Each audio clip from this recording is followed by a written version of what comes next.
texto de la palabra del Señor que está en Génesis, capítulo 3, versículo 8. Es un diálogo que tiene el Señor con Adán y que en el transcurso de la conferencia lo vamos a estar meditando. Verso 8 dice: y oyeron la voz de Jehová Dios que se paseaba en el huerto al aire del día, y el hombre y su mujer se escondieron de la presencia de Jehová Dios entre los árboles del huerto. Mas Jehová Dios llamó al hombre y le dijo: ¿dónde estás tú? Y él respondió: oí tu voz en el huerto y tuve miedo. Es lo que dice el texto. Porque estaba desnudo y me escondí. Y Dios le dijo: ¿quién te enseñó que estabas desnudo? ¿Has comido del árbol que yo te mandé no comieses? Y el hombre respondió: la mujer que me diste por compañera me dio del árbol y yo comí. Entonces Jehová Dios dijo a la mujer: ¿qué es lo que has hecho? Y dijo la mujer: la serpiente me engañó y comí. Muy bien. Ahí obviamente hemos notado un diálogo que ha generado unas reacciones y ha llevado a que se pueda dar solución a una situación bastante difícil para la primera pareja, Adán y Eva. Esta es entonces hoy la estructura de la conferencia de diálogos generativos. El maestro, vamos a hablar un poco sobre el maestro y los diálogos, el yo y el tú del diálogo. Siempre hablamos entre un yo y un tú. Lo otro es invitar a la participación de ese diálogo. Luego hablaremos de qué busca el diálogo generativo. Trataremos de responder a la pregunta: ¿qué es el diálogo generativo? Y por último, ¿cómo generar el diálogo generativo? Es claro que como lo estamos dando para personas, maestros de escuela dominical, pues nos centraremos en que el maestro va a hablar con los niños. Pero este diálogo es para plantearlo en cualquier parte, entre maestro y maestro, entre maestro y director, entre director y pastor, entre pastor y padres, entre padres e hijos. Bueno, cualquier escenario que se quiera crear, pues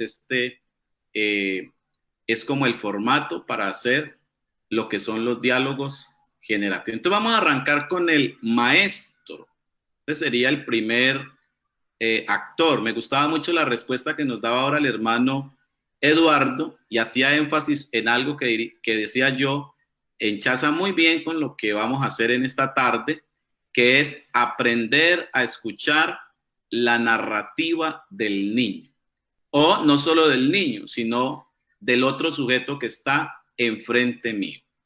Pero vamos a empezar diciendo que si queremos hacer diálogos generativos que produzcan nuevas expectativas frente al ambiente o la crisis que estamos viviendo, entonces lo primero que hemos de hacer es reconocernos incapacitados, o como dice la frase que tengo allí: reconoce su incapacidad mesiánica. Esto parte de decir que muchas veces nosotros queremos aparecer como, perdónenme en el término, los sabelotodos, los que incluso podemos intuir y saber qué tiene la persona, e incluso saber qué le vamos a entregar ya. Entonces, esto es lo primero: aprender a reconocer que no somos los Mesías, que no somos los que aliviamos, que estamos solo para provocar un diálogo, pero que la solución siempre va a venir de parte de Dios. Cuando la solución viene de parte de Dios y no nuestra, entonces conectamos al niño o a cualquier otra persona con el que verdaderamente tiene los recursos, que es en este caso Dios.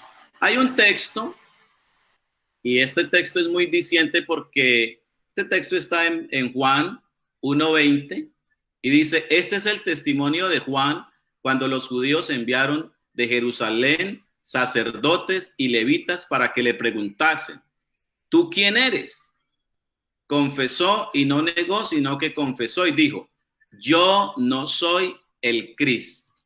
Por aquí arranca una persona a generar buenas situaciones, en que pueda decir: yo no soy el Cristo, yo no soy el Mesías, yo no soy el maestro, el verdadero maestro está detrás de mí, alrededor de mí, por encima de mí. Yo no soy, yo solo soy alguien que provoca un diálogo. Y lo otro es, y le preguntaron: ¿quién pues eres tú? ¿Eres Elías? Y dijo: no soy. ¿Eres tú el profeta? Y respondió: no. Y pareciera que entre más le preguntaban, si notamos aquí, más se va quedando él sin una palabra. Noten ustedes la primera: yo no soy el Cristo. Como le siguieron preguntando, habló menos: no soy. Y cuando le preguntaron más, ya solo dijo un no. Es decir, no es el que se vuelve el señor del diálogo, sino el que a veces es el que menos habla. En los diálogos generativos, el maestro sería el que menos habla y hace que el que está a su lado, en este caso el niño, sea el que más hable. Ahí tenemos entonces la primera sugerencia para la participación del maestro. La segunda sería que reconoce que no es omnisciente, es decir, que todo lo sabe. Recordemos que eso quiere decir la palabra omnisciente, que todo lo sabe. Notemos aquí este texto. Entonces Jesús, deteniéndose, mandó llamarle, y llamaron al ciego diciendo: ten confianza, levántate, te llamo. Esta es la narración de Bartimeo el ciego. Verso 50. Él entonces, arrojando su capa, se levantó y vino a Jesús.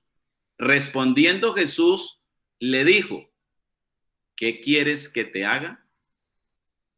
Ojo con esa pregunta de Jesús: ¿qué quieres que te haga? Nosotros normalmente sabemos que Jesús lo sabía todo. Hay textos que lo narran, dicen que él conocía lo profundo del corazón. Pero cuando se va a hacer o se va a generar un diálogo con una persona que está en crisis, que está en un problema, un niño que está llorando, un niño que se siente indignado con los padres, un niño que se siente aburrido o que no quiere ni siquiera estar en la escuela dominical, ¿cuántas cosas pueden suceder con nuestros niños?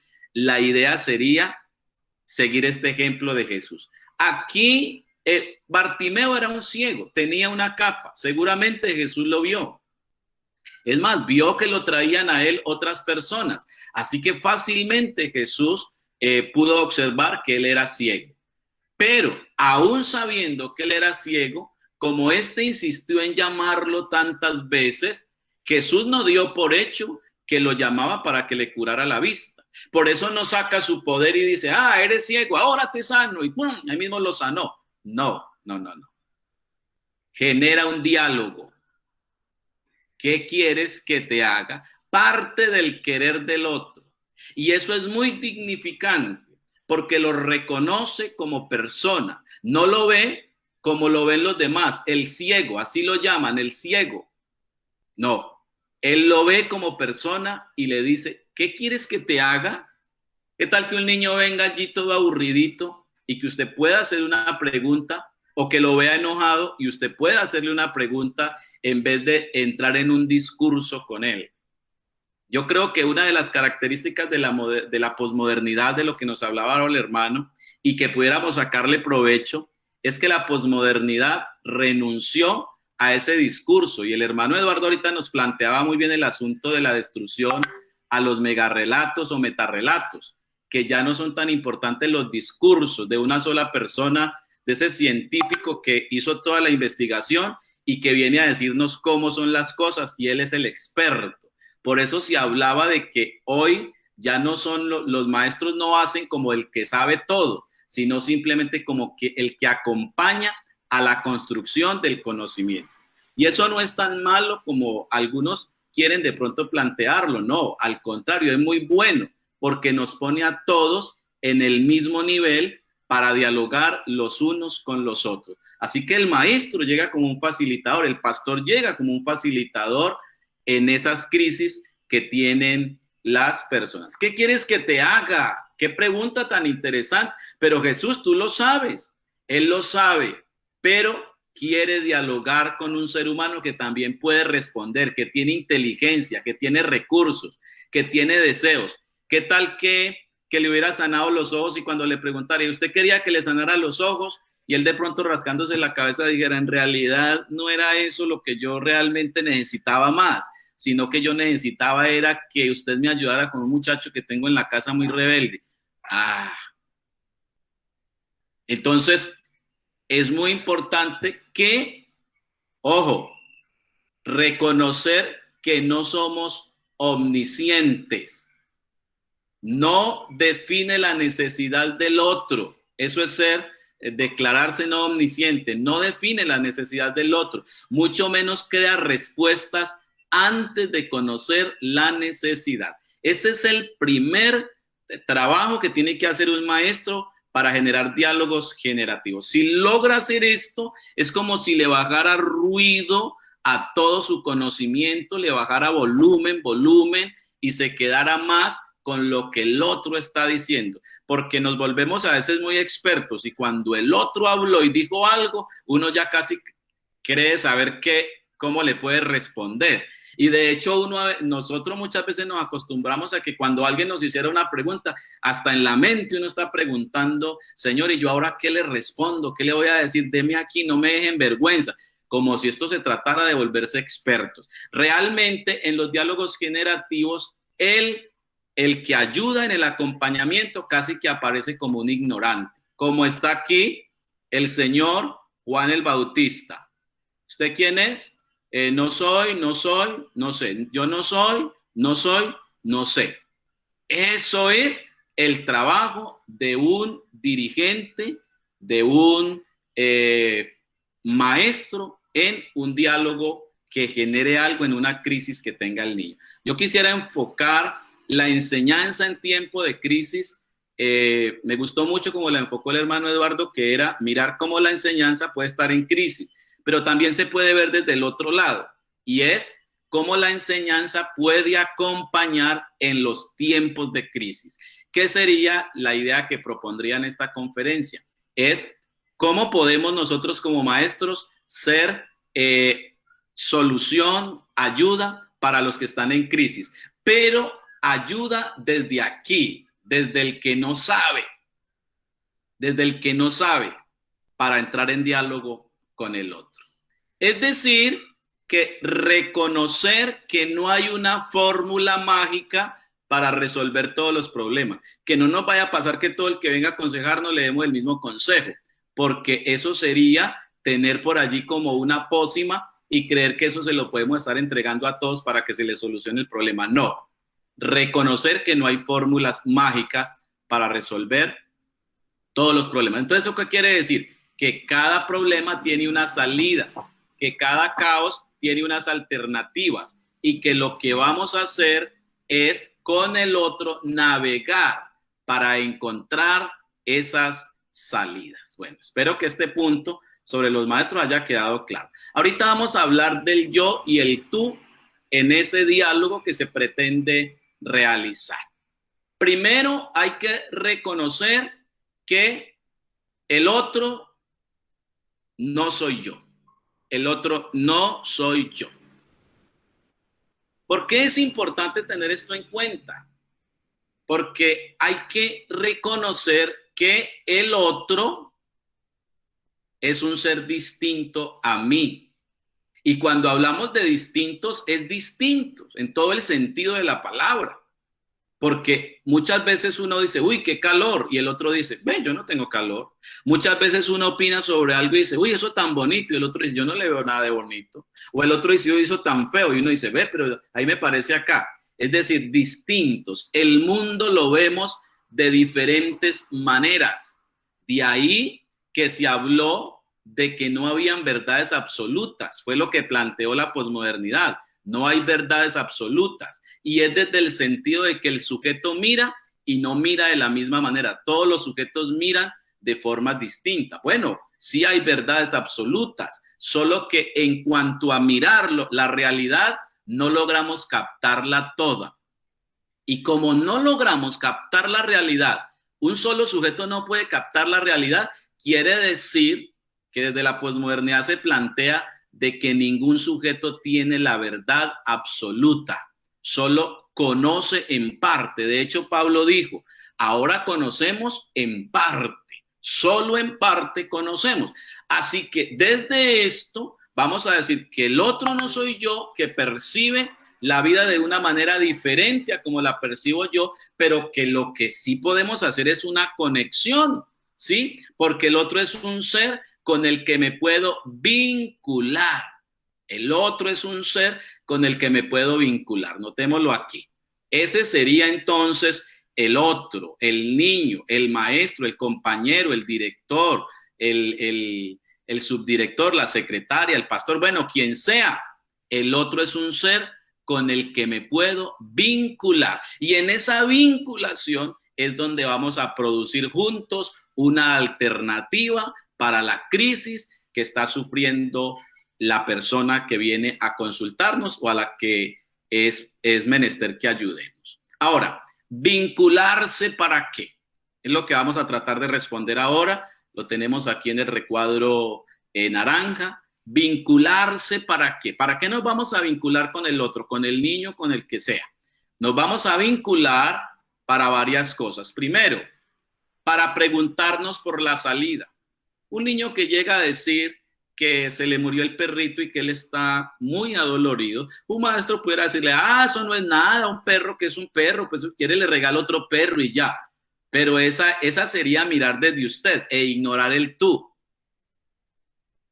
Acompañar al otro en la crisis es preguntarse por la salida. No olviden esa primera propuesta que tenemos aquí, preguntarse por la salida. Y para eso hay que reconstruir el círculo de conocimiento. ¿Qué conozco yo sobre lo que es amar una mascota y qué conoce el niño sobre amar la mascota? Y cuando esas dos cosas se vinculan, esos dos conocimientos, se hace un círculo que juntos van a poder, van a llegar muy allá en una salida que sea muy propia para el niño que está sufriendo porque su perrito murió, lo atropelló un carro, que sabemos. Así que desde allí, cuando me puedo conectar con el sentir del otro, que él tiene unas posibilidades y yo otras, entonces podemos explorar nuestro contexto juntos. Ahora estamos dentro de un mismo contexto.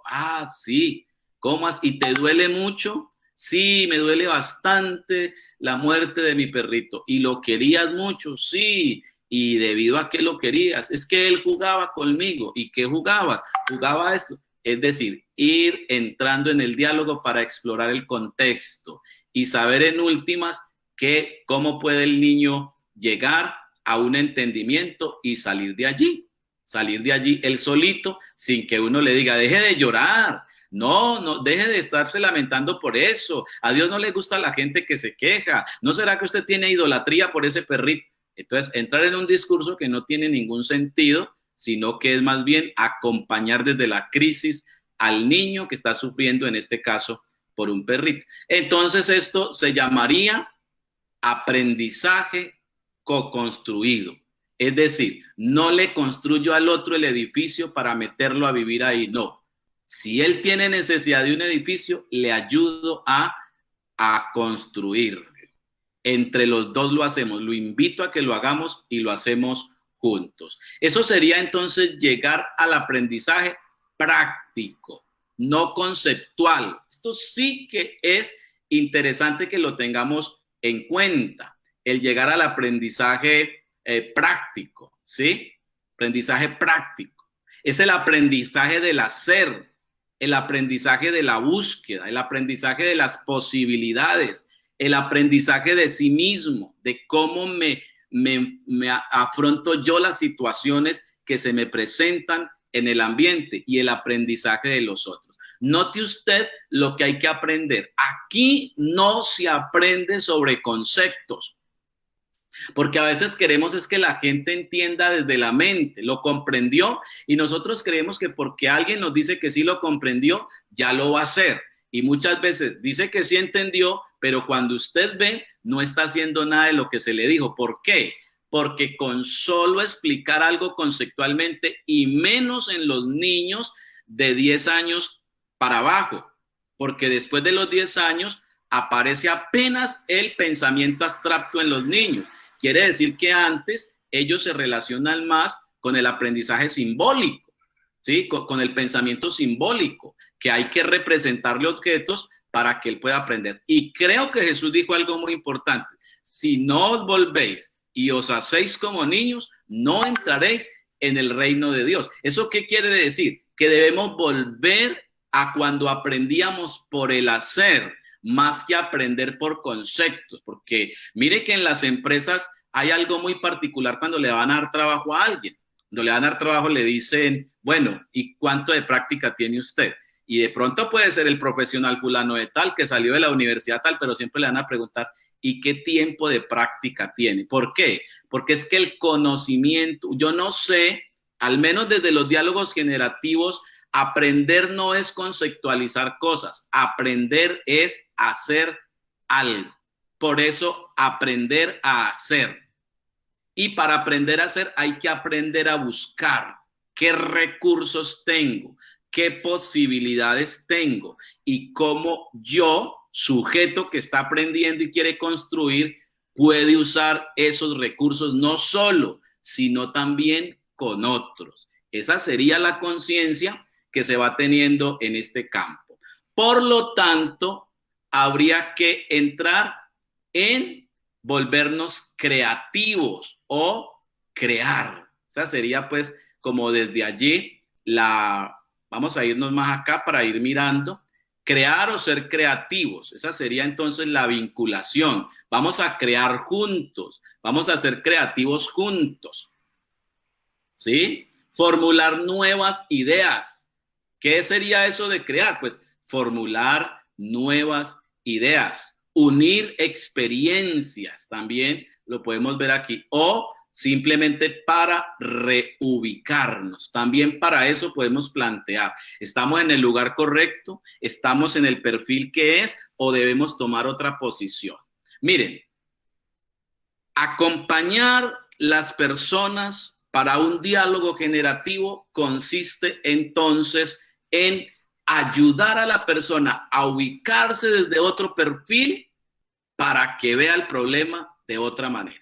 Normalmente cuando se hacen y se acompañan, yo que tengo la experiencia de hacerlo con las personas, alguien nomás el sábado me decía, ¿y qué le parece entonces lo que te acabo de decir? Y la persona me respondió, pues ya que lo veo de esa manera que usted me ayudó a verlo, creo que puedo estar más tranquila. Es decir, que la idea no sería, por eso si volvemos a lo primero que dijimos, reconocer al otro aquí en el maestro, cuando dijimos aquí reconocer, por acá, no, aquí, en el yo. El otro no soy yo, es que muchas veces uno quiere darle soluciones al otro, pero desde las fuerzas que uno tiene, desde la inteligencia que uno tiene. Venga, ¿y por qué no hace esto? ¿Y por qué no hace aquello? Haga así como hice yo algún día. O a veces le salimos hasta con un testimonio. Somos muy consagrados y le salimos con un testimonio. Vea, un hermano hizo de esta y de esta manera y eso le resultó. ¿Y de dónde es el hermano? No, pues él es de Bogotá. Resulta que uno está en Cali. Cali es caliente y Bogotá es frío. Cali es una ciudad más grande, más pequeña. Bogotá es más grande. Allá la gente tiene una cultura, que hay otra. Y la persona que hay allá era una que no sabemos qué carácter tenía, con quiénes vivía o qué hacía. Y sin embargo le estamos diciendo que trate de replicar la misma respuesta que replicó el otro. Eso es lo que se llama fórmulas mágicas, que la idea sería no hacerlo. Lo hemos repetido muchas veces a la familia de los padres. Por favor, no compare su niño menor con el mayor. No le digamos a este que usted por qué no es como fulano. Yo creo que eso es faltar al respeto al sujeto, al que se le dio una unicidad y una identidad propia de parte de Dios. Por eso hay que aprender a ubicarse y para eso se necesita la vinculación con otros. ¿Dónde ubicarse para aprender? Sería la pregunta que se haría. ¿Desde dónde me ubico? ¿Cómo aprendo yo? Esto sí que le sirve a los maestros de escuela dominical porque nosotros nos damos cuenta que hay clases, que hay niños que no agarran, que no quieren estar. Y ahí la pregunta sería para el niño. El maestro, en vez de estarle, vea, usted estése quieto, escuche, ¿usted por qué no hace caso? Está tratando de ubicarlo desde el perfil del maestro. ¿Qué tal si le pregunta, qué te tiene hoy inquieto? ¿Qué te hace correr tanto hoy? Veo que corres mucho. ¿Qué es lo que está pasando? A ver el niño qué dice. Es que quiero jugar, es que, bueno, algo responderá al niño y desde ahí se puede comenzar a dialogar con él para ayudarlo a ubicarse en el lugar que el niño realmente pueda aprender, de la perspectiva que él pueda aprender. Ya hemos escuchado hablar de los kinestésicos, que son los niños que aprenden jugando, que aprenden moviéndose, que usted los ve que no están prestando atención porque se están moviendo, pero realmente están prestando toda la atención. ¿Por qué? Porque son aprendizajes diferentes. Alguien entendió que sí aprende, pero que no aprende de la manera como aprende el que se queda quietecito y que no admite ninguna bulla. No, aquí estamos hablando de que todos los sujetos son iguales, son importantes, que todos pueden aprender, pero que hay que descubrir con cada uno cómo se aprende. Entonces, desde esa vinculación que planteábamos aquí, del cómo vincularse, nos venimos a esto, invitar a la participación. Dios invitó a su creación a la participación. Él no dijo, ordeno que la luz salga. Él dijo, llamó Dios a la luz, la llamó. En el hebreo suena como que la invitó a ser. ¿Escuchan esa palabra? La invitó a ser. Invitar a la participación precisamente, y en este caso hablando de niños o de sujetos, invitar a la participación es invitar a hacer para ser, ¿sí? Aquí mire que como que se invierte un poco la cosa, porque siempre hemos dicho que primero es ser y hacer, pero no, muchas veces hay que hacer para ser, ¿sí? Por ejemplo, una persona que dice que no siente amor por sus padres, no siente amor, hay que invitarlo a la participación del hacer. ¿Y qué se puede hacer para comenzar a sentir amor por sus padres? ¿Sí? En vez de decirle, mire, no, eso para sentir amor por su papá, usted lo que tiene que hacer es darle un abrazo, dele un beso y llévele una flor y el día, ¿sí? Y comenzamos a decirle un poco de fórmulas mágicas que de pronto otros las hicieron y le funcionaron, pero no las podemos convertir en eso, sino que debemos es invitar a la persona a participar en su construcción como ser o como persona. Entonces, ¿qué es invitar a la participación? Bueno, ¿para qué sería? Para aprender con otros prácticas específicas. Importante esto, porque cuando usted le pregunta a un niño, ¿y usted qué puede hacer para comenzar a amar a sus padres? ¿Hay algo que pudiera hacer? ¿En algún momento usted ha amado a sus padres? Sí, pues una vez yo sí los amé un poquito por allá, pero eso fue solo un momentico. ¿Y qué pasó ese día que los pudo amar? Para recobrar las semillas que ellos ya tienen y que esas experiencias que ya hay. ¿Y ahora qué puede hacer? Bueno, si en ese tiempo hizo eso, ¿qué puede hacer ahora? Es decir, llevarlo a la práctica específica. De eso se trataría esta parte, ¿sí? Llevarlo a la práctica específica. Dejémoslo por acá. Para aprender con otros, prácticas específicas. ¿Para qué más? Para pensar. Mire, para pensarse a sí mismo junto a otros. A esa es la participación. Me pienso junto al otro porque el otro me ayuda a pensarme o me pienso con los demás, ¿sí? ¿Y qué será? ¿Será que sus padres sí lo odian, no lo quieren? ¿O qué será lo que pasa? ¿Sí? Pues no, es que mi papá me odia. ¿Y será que lo odia o será que quiere lo mejor para usted? ¿Qué será? A ver, para pensarme con el otro, a ver qué es lo que ocurre. Porque a veces solo pienso desde mi lado y por eso me genera una cantidad de situaciones en la vida. Pero cuando logro pensarme con el otro, cómo piensa el otro, entonces la cosa puede ser distinta. Algo más sería también, entonces, para desarrollar competencias en el diálogo con otros. Creo que una de las cosas que nos falta más en este tiempo es poder dialogar con el otro. Rápido vamos explotando, porque escuchamos del otro lado precisamente lo que no queremos. y se genera un círculo vicioso de gritería, de rebeldía, de palabras fuertes, de palabras hirientes. ¿Por qué? Porque no desarrollamos competencias en el diálogo con otros. ¿Y qué sería?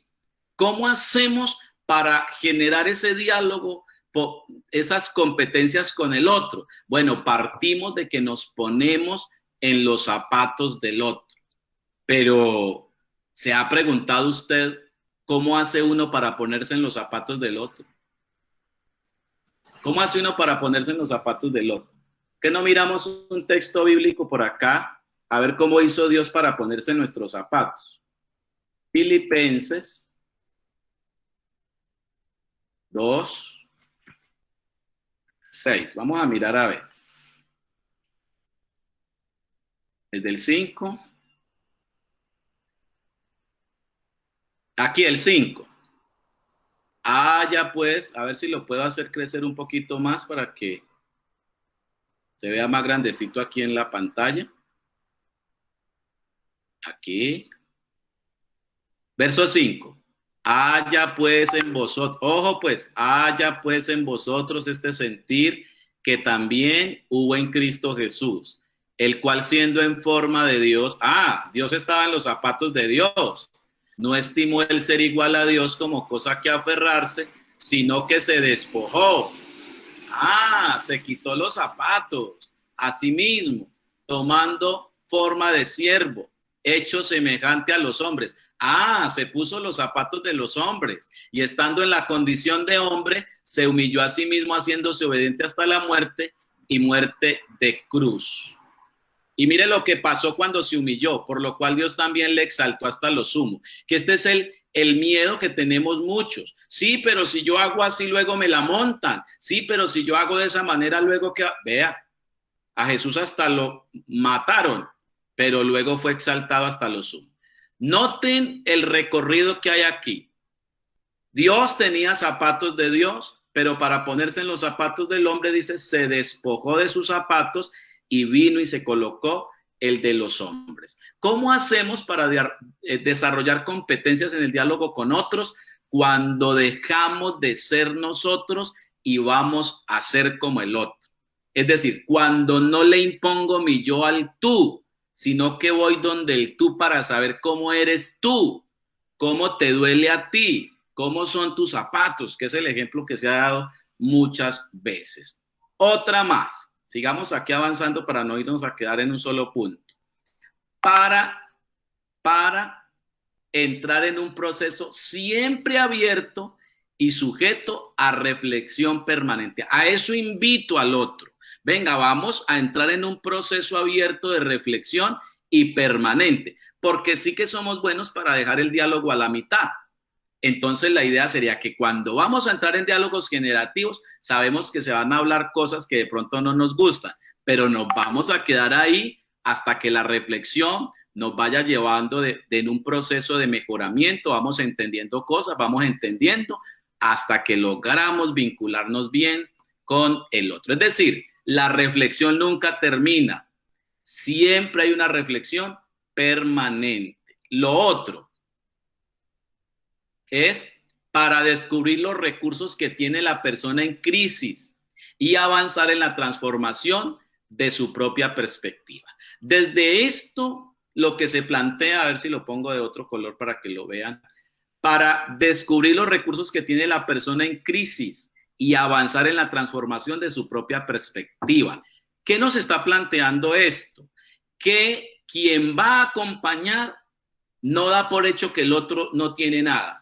Dios dijo algo muy bonito en la primera bienaventuranza. Él dijo, bienaventurados los pobres, porque de ellos ya es el reino de los cielos. Cuando una persona es pobre, tiene recursos, dice Dios. Eso es lo que él está diciendo, que hay algo con lo que ya puede iniciar. En cambio, el rico, mire lo que le pasó. Como tenía tanto, a lo último se quedó sin nada para reconstruir el reino, para construirse dentro del reino. Si queremos reinar o correinar con Cristo, vamos a necesitar entender que si vamos a acompañar como maestros a alguien, requerimos entender desde nosotros que la otra persona tiene recursos y que lo que yo puedo hacer es ayudarle a descubrir los recursos para que ocasione la transformación de su propia perspectiva, porque no lo puedo poner a mirar en mi perspectiva, debo ayudarle, así como lo hizo Jesús con el ciego. ¿Qué quieres que te haga?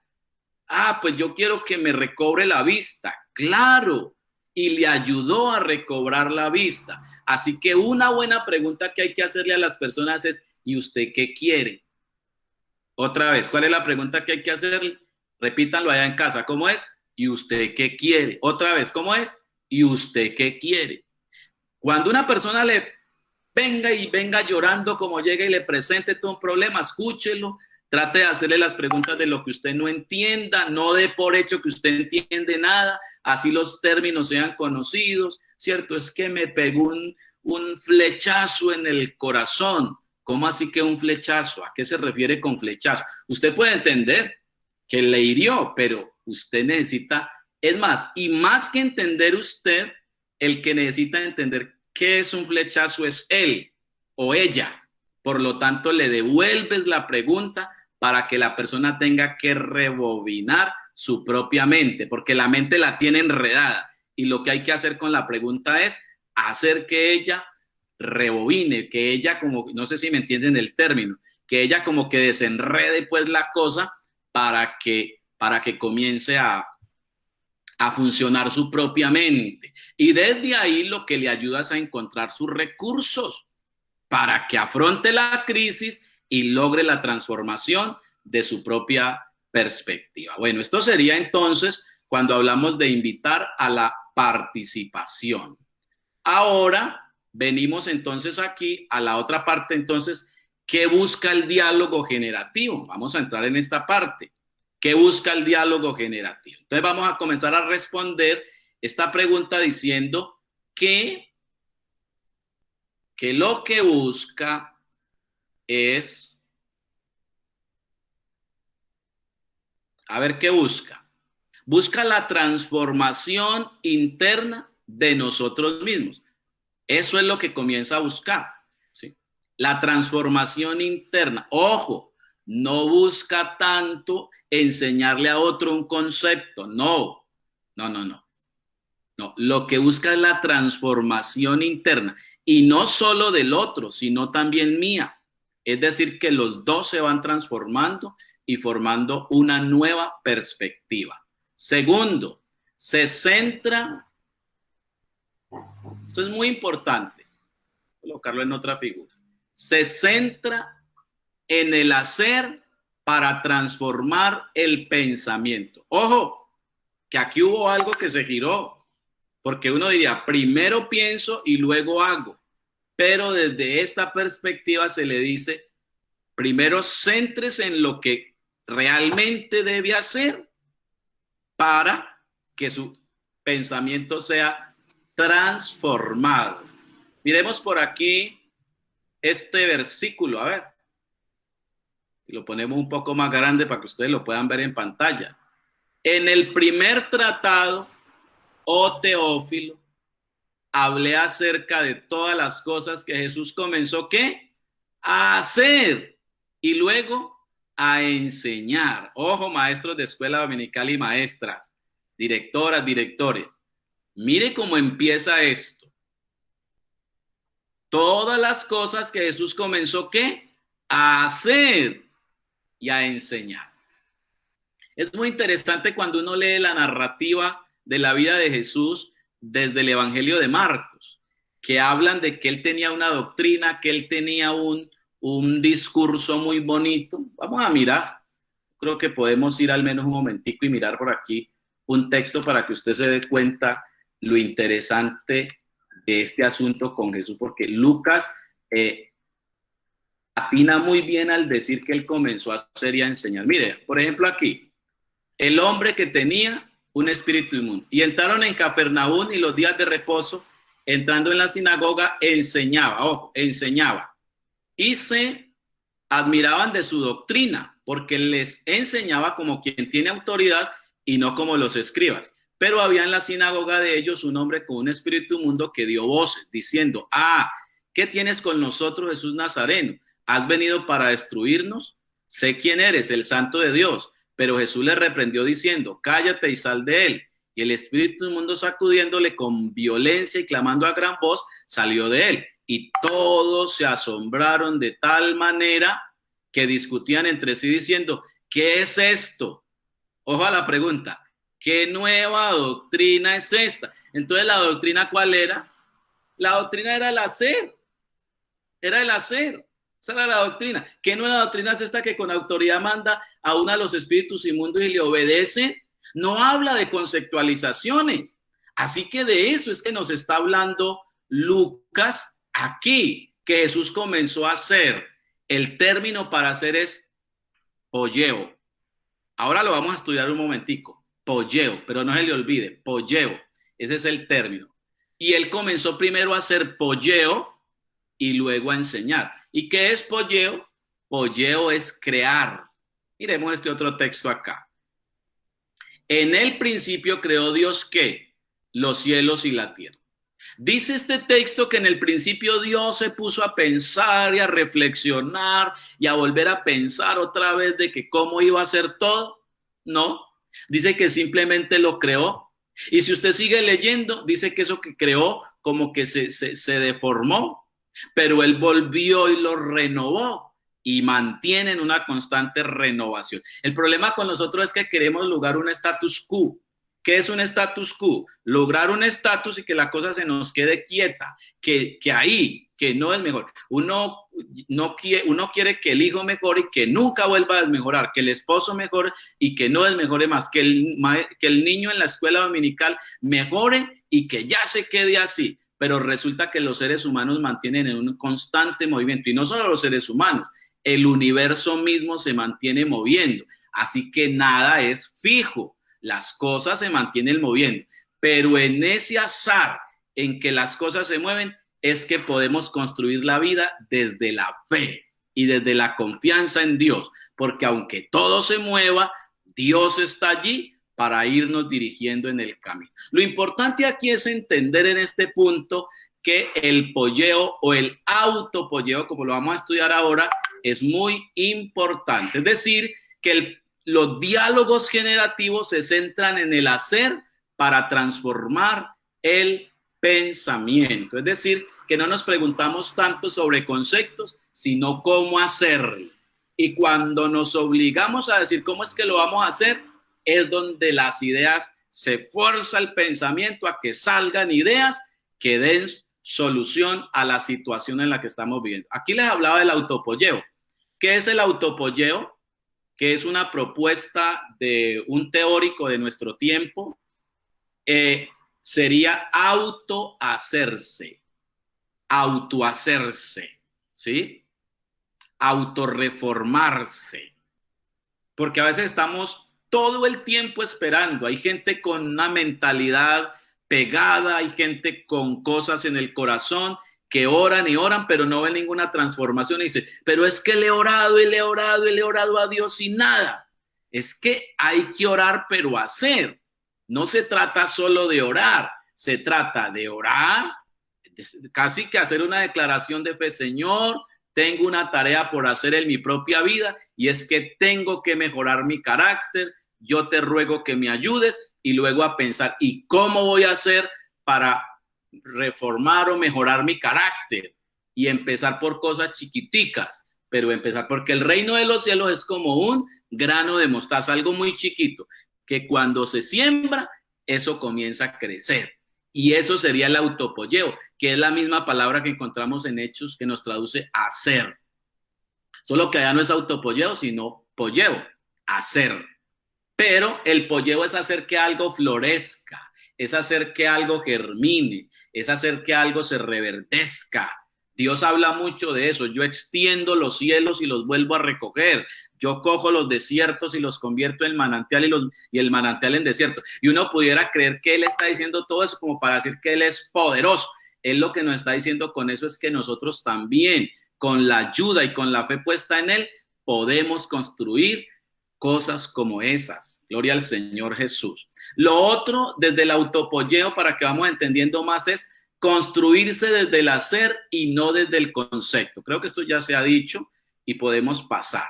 Lo otro es conectar recursos. Creo que aquí es muy importante venir a la cita de Génesis 2:7. Miremos, Génesis 2:7. Entonces Jehová Dios, bueno, leamos desde aquí para que miremos algo interesante. Mire, vean. ¿Cómo está esto aquí? Estos son los orígenes de los cielos y de la tierra, cuando fueron creados el día que Jehová Dios hizo la tierra y los cielos y toda planta del campo antes de que fuese en la tierra y toda hierba del campo antes que naciese. Ojo como dice, toda planta del campo antes que fuese, está señalado en verde.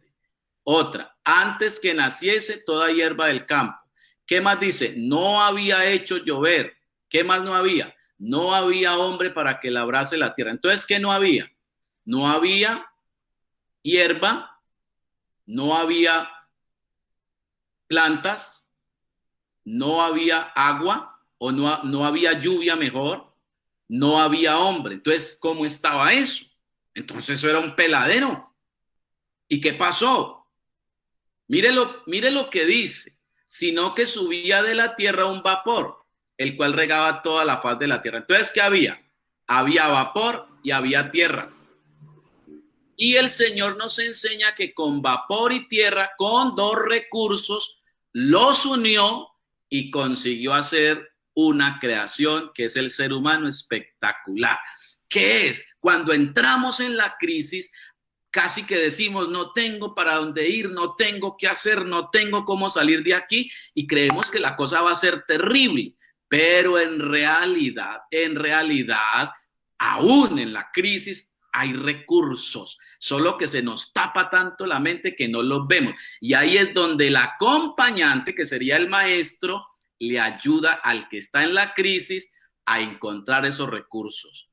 ¿Cómo hizo Dios aquí? Encontró los recursos que él tenía, pues había vapor y había tierra. Entonces, ¿qué hizo? Entonces Jehová Dios formó al hombre del polvo de la tierra, pero con solo polvo. Recuerden que ese polvo se revuelve con vapor, que era un poco como algo que humedecía, y entonces sopló. Ahora le metió algo de él mismo, de su espíritu, sopló en su nariz aliento de vida, y fue el hombre un ser viviente. Mire dónde arrancó los grandes edificios, las grandes riquezas que hay hoy en el mundo. Mire dónde arrancaron, con vapor y tierra. O sea, nos podemos reconstruir desde el polvo. Eso es lo que el texto nos está diciendo. Pero necesitamos dialogar con otros o dialogar con nuestros propios recursos y decir qué tenemos. Es decir, que hay que llegar a la meta por distintos caminos. A ver, expliquemos un poquitico más. Esto de llegar a la meta por distintos caminos, es que si yo a usted le digo 2 más, vamos a llegar a 6, ¿sí? La meta es llegar a 6. Yo puedo llegar a 6 así, 1 más 1 más 1 más 1 más 1 más 1, 6. Pero yo también puedo llegar así, 2 más 2, 2 más 2 más 2, 6. Pero yo también puedo llegar así, 4 más 2, 6. Pero yo también puedo llegar así, 2 por 3, 6. Pero yo también puedo llegar así, 3 más 3, 6. Es decir, hay muchas maneras de llegar al mismo punto. Eso se llama, dentro de esta teoría del pensamiento sistémico, equifinalidad. Es decir, que puedo ir por diferentes caminos al mismo lugar, ¿sí? Y eso es entonces el autopolleo. ¿Para qué sirve la equifinalidad y pensar de esta manera? Para que cuando se me presente un obstáculo, yo no diga hasta aquí llegamos. No, ahí mismo la mente comienza a renovarse. Bueno, ¿qué podemos hacer? ¿Por dónde nos metemos? Pues pongamos esta escalera y volvemos a subir o nos vamos al otro lado y cogemos esta curva, y hay otras maneras. Es decir, que no solo es 2 por 3, 6 y ya, no. Hay 5 más 1, 6 o 4 más 2, 6. Hay muchas otras maneras de llegar a ese mismo punto. Bueno, no estoy dialogando con ustedes, no tengo nada, pero espero de que estén entendiendo todo esto que estoy diciendo, y si hay alguna pregunta, sería muy bueno entonces escucharlo a ustedes también. Bueno, ahora ya vamos finalizando. Entonces, ¿qué es el diálogo generativo? ¿Cierto? Vamos a concretarlo aquí rápidamente. Vamos a decir que esta palabra diálogo, su primera parte es día, que es a través, y logos, que es palabra. Entonces, dialogar es a través de la palabra. Dios nos dio el lenguaje, Dios nos dio la palabra, Dios nos permitió aprender al menos un idioma. En el caso de nosotros es el español, y hay otros que lo saben, y esos otros tienen inteligencia y nosotros también. Lo que tenemos que hacer es atravesarnos con el otro, con la palabra, a través del diálogo. ¿Eso qué quiere decir? Pues dialogar con otros. Cuando tenga un problema, cuando tenga una crisis. Hay gente que en la crisis se encierra solo y no quiere hablar con nadie. Error. Si no logra hacer autopolleo, que es buscar sus propios recursos por sí solo, entonces necesita al menos ir a dialogar con otros. Venga, es que tengo esta situación. Entonces entrar a dialogar con esa persona para que se puedan encontrar. Dialogar con otros para generar alternativas. Eso es diálogo generativo. No son fórmulas ya construidas. Ay, un señor hizo así o así. Ay, la ciencia dice que tal cosa o tal otra. Ay, tal día. Bueno, si eso es un recurso que funciona y se puede poner en práctica, sí, pero que no se quede en una fórmula, sino en algo que se pueda poner en práctica. El diálogo nos permite estar en un mismo nivel con el otro, no hay superiores o expertos. Diálogo generativo es eso, que si usted viene donde mí, y hay gente que se disgusta con eso cuando uno comienza a dialogar con ellos, una de las cosas que puede pasar es esa, porque me ha pasado a mí, que hay gente que, ay, pastor, pero yo vine fue para que usted me diera una solución, para que usted me dijera qué hacer, porque hay gente que viene donde el pastor para decir, es que yo vengo es para que usted me diga qué tengo que hacer. No, señor, no. Usted no viene a que yo lo cargue, usted viene a que yo le ayude a descubrir cómo hace usted para... Jesús no cargó a los paralíticos, Él les dijo que se pusieran en pie. Él no guió a los ciegos, Él les dijo que podían volver a ver. Él no habló por el mudo, Él le dijo al mudo que podía hablar por sí. Es decir, usted tiene el recurso, comience a usarlo. Ojo otra vez, el diálogo nos permite estar en un mismo nivel con el otro. No hay superiores o expertos. Solo hay personas que me pueden guiar hacia la transformación de mi vida. Incluso eso mismo hace Dios con todos los seres humanos que Él ha llamado a su servicio, los ha transformado en un diálogo con ellos. Note usted a los profetas, a los reyes, a los apóstoles, y ellos todo el tiempo dialogaron con Dios, y en ese diálogo fueron transformando sus realidades. Otra vez, el diálogo, damos por aquí, el diálogo da lugar a lo inédito. ¿Y qué es lo inédito? Aquello que no estaba.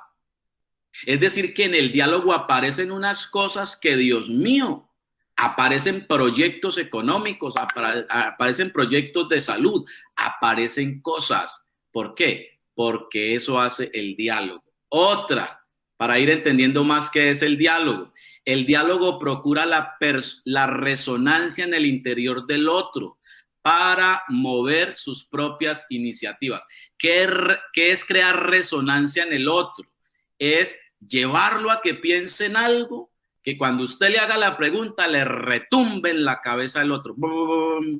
¿Sí? Que suena. La resonancia es que el avión va por arriba, pero abajo en la casa las ventanillas suenan, o cuando pasa la trotomula o el carro que cimbra. Eso es resonancia. Eso es lo que hay que hacer.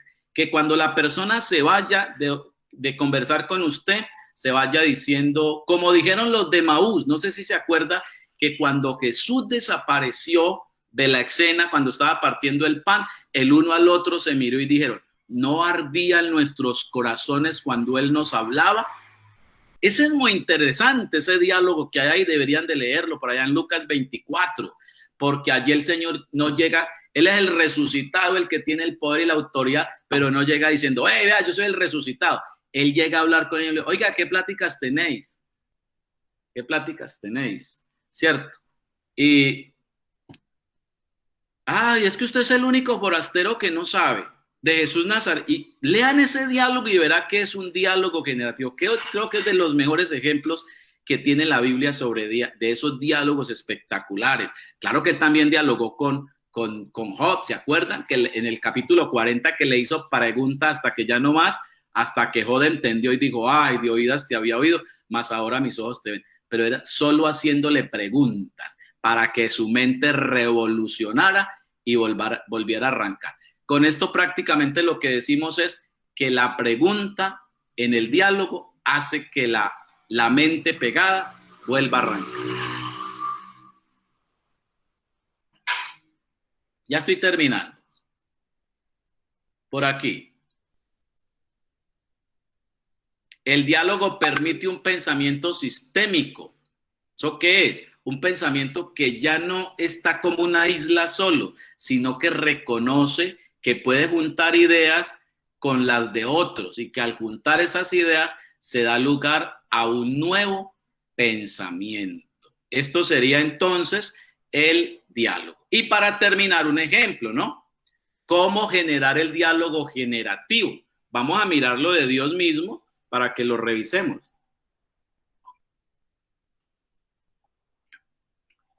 Y entonces vamos a decir que para dialogar, para generar el diálogo, se genera con preguntas. Aquí, con preguntas. ¿Con qué? Con preguntas. No comienzo a decirle, es que lo que pasa es que usted le está pasando esto por esto, aquello y lo otro, y parece como el que lee las cartas. No, con preguntas. Notemos el texto. Voy a hacerlo crecer un poquitico más. No sé si puedo. Yo creo que acá sí. Sí. Aquí, para que nos quede bien en pantalla. Notemos bien lo que leímos al comienzo. Mas Jehová Dios llamó al hombre y le dijo, primera pregunta, ¿dónde estás tú? ¿Sería que Dios no sabía dónde estaba él?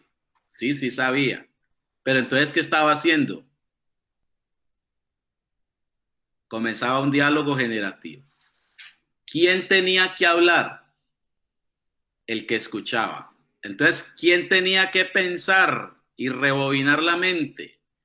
El que recibía la pregunta. Y él respondió, oí tu voz en el huerto y tuve miedo, porque estaba desnudo y me escondí. Dios no entró inmediatamente a dejarle cosas claras, no, le hizo otra pregunta. Y Dios le dijo, ¿y quién te enseñó que estabas desnudo? ¿Notan ustedes?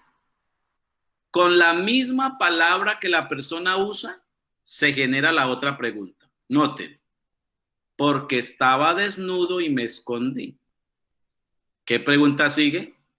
¿Quién te enseñó que estabas desnudo? Mire que él no le preguntó, ¿y por qué te desnudaste? No, sino, ¿quién te enseñó que estabas desnudo?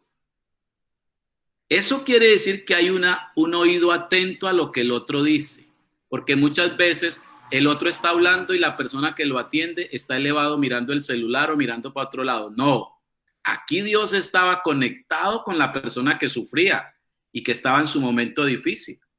¿Quién te enseñó que estabas desnudo? Y le hace otra pregunta.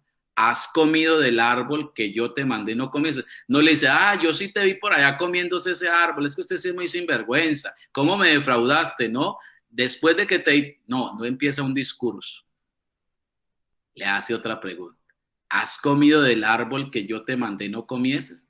Y ahí el hombre vuelve a rebobinar la mente. Y el hombre respondió, la mujer que me diste por compañera me dio del árbol y yo comí. Y eso ya va dando una salida, ya pegó donde la mujer. Entonces Jehová Dios le dijo a la mujer, ¿qué es lo que has hecho? Él no llegó a decirle, por allá Adán me dijo que usted es una sinvergüenza que lo hizo comer, pero usted ¿por qué le hace eso a su marido? No, que eso sería también un asunto cuando nos ponen a mediar entre dos personas. Se va y se le pregunta a la otra persona, ¿qué es lo que has hecho? Mire que tampoco le dijo, ¿cómo así que comiste del árbol? No. ¿Qué es lo que has hecho? Y eso queda tan abierto a lo que ella quiera responder. ¿Qué es lo que has hecho? Una pregunta abierta para que la mente del otro mire a ver hacia dónde gira. Y dijo, la serpiente me engañó y comí. Y ahí termina obviamente el diálogo porque con la serpiente no se puede hablar. Ojo, para generar, como se hace con preguntas, las preguntas se inician con la palabra qué, cómo o en posibilidad. Ojo acá. ¿Qué? ¿Cómo? ¿Qué pasaría si? Se evita el por qué. Porque mire, yo presencié un problemita serio en una iglesia de una persona que no fue a una actividad y o la persona sí fue pero llegó tarde.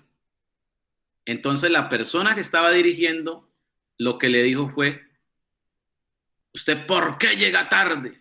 ¿Por qué llegó tarde si aquí hay que...? Entonces le hizo una exigencia. Cuando yo atendí la situación, le dije a la persona que preguntó, ¿qué hubiese pasado si usted le pregunta a la hermana fulana, ¿qué pasó que llegaste tarde? Cuando preguntas por el por qué, casi que preguntas por... Es una pregunta fuera de la persona, está por fuera de ella. ¿Por qué? O sea, pregunta por el producido, pregunta por la obra. Mire que el Señor ninguna de las preguntas usó el por qué. Además, porque el por qué da como a entender que la persona que pregunta sabe. En cambio, con el qué, la persona se presenta como ignorante. ¿Qué pasó que llegaste tarde? O esta, ¿cómo puedes hacer para llegar temprano la próxima vez? Entonces se invita al diálogo y no a la ofensa. ¿Por qué? Como reclamándosele algo. Y esta es muy importante cuando se encuentran recursos, ¿sí? Pues, ¿cómo crees tú? Yo creo que podría hacer esto o aquello. Bueno. Entonces se puede llegar a pasar al qué pasaría. ¿Qué pasaría es cuando hay qué pasaría si usted hiciera eso? Pues yo la otra vez abracé a mi papá y él como que se sonrió. ¿Y qué pasaría si lo volviera a abrazar? ¿Qué cree usted que pudiera pasar? Entonces se habla en posibilidad. Muy bien, estamos terminando. Y lo último es con énfasis en lo verdaderamente productivo. Noten estas de Dios, vea. Entonces Moisés respondió, es Moisés preguntándole a Dios, pero note cómo seguía el diálogo hacia lo verdaderamente productivo, a lo que genera, a lo que da una salida y no enfrascarse de pronto a responder cosas que generan problemas. ¿Quién soy yo? Pregunta él, para que vaya Faraón y saque de Egipto a los hijos de Israel. En boca de uno hubiera respondido, pues ¿cómo que quién es usted? Usted es el varón de Dios, usted es el que Dios ha escogido, y a sobrecargarlo más. ¿Hacia dónde siguió el diálogo? Mire que el Señor no le respondió la pregunta, ¿quién soy yo para que vaya Faraón y saque de Egipto a los hijos de Israel? No le respondió la pregunta sobre el quién soy yo, sino que le respondió la pregunta sobre el vaya, porque eso fue lo que le propuso, vaya. Y él preguntó, ¿cómo que vaya? Y él le vuelve a responder en vaya, ve, porque yo estaré contigo. Le ofrece un recurso, lo potencia, le brinda algo en lo que se pueda apoyar para que pueda realizar la obra, pero no se pone a girar en torno a su baja estima o a las dudas que tiene sobre él. No se queda en eso. Por eso decimos con énfasis en lo verdaderamente productivo. Por eso hay que estar muy atento al diálogo para mirar dónde está lo productivo y ahí continuar el diálogo. Y por último ejemplo, está este. Este es el diálogo de la mujer en el capítulo 4 de Juan con Jesús. Ella le hace también una pregunta. ¿Cómo tú siendo judío me pides a mí de beber que soy mujer samaritana? Esto es prácticamente una ofensa. Esto es póngala como quiera. Esto es casi que le saco machete. Pero respondiendo Jesús le dijo, si conocieras el don de Dios, mire esta mujer, ¿qué le iban a salir? Pero el Señor, ese era el objetivo ese día, evangelizarla y mostrarle quién era Él. Respondiendo Jesús le dijo, si conocieras el don de Dios, no se puso a seguirle la corriente. ¿Cómo así que siendo judío usted deje la amargura? ¿Por qué se dirige así? Pues está bien, eso no todos los judíos somos malos. Y haber comenzado con un diálogo a meterse por el lado. No, se va y la saca de ahí. La saca de ahí. Respondiendo Jesús y le dijo, si conocieras el don de Dios y quién es el que te dice, dame de beber, tú le pedirías y él te daría agua viva. Y si usted sigue mirando el diálogo, cada que ella se quiere salir, el Señor la va metiendo realmente en lo que es verdaderamente importante. Esto es entonces lo que tiene que ver con diálogos generativos. Amén.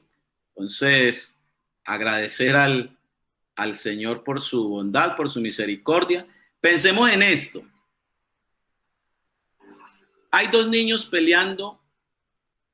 Hay un bombón y hay dos niños peleando por ese bombón. ¿Cómo hacemos para que los dos queden contentos? ¿Qué haríamos para que los dos queden contentos?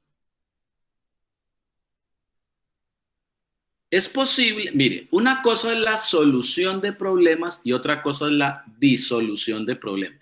La solución de problemas sería entrar a mediar. Vea, usted está más grandecito, dele el bombón al niño. Él es más pequeñito. Usted ya comió bombón esta mañana, ya, deje de ser tan angurrioso y comenzar con todos a terminar alguno de los dos enojados. Eso sería tratar de mediar para solucionar. ¿Cómo sería hacer una disolución? Que el diálogo generativo lo que busca es hacer disolución, disolver el problema y no comenzar a hablar del problema. Para disolver, recuerden entonces que se hace que la persona ponga su mirada en otra parte. Entonces podría ser algo así, que los dos niños están peleándose por el bombón y la mamá sale y dice, ¿quién quiere gelatina? No falta que alguno de los dos suelte el bombón y salga corriendo a comer mejor gelatina y se disolvió el problema sin entrar a hablar del problema. Muchas gracias. Si hay alguna pregunta,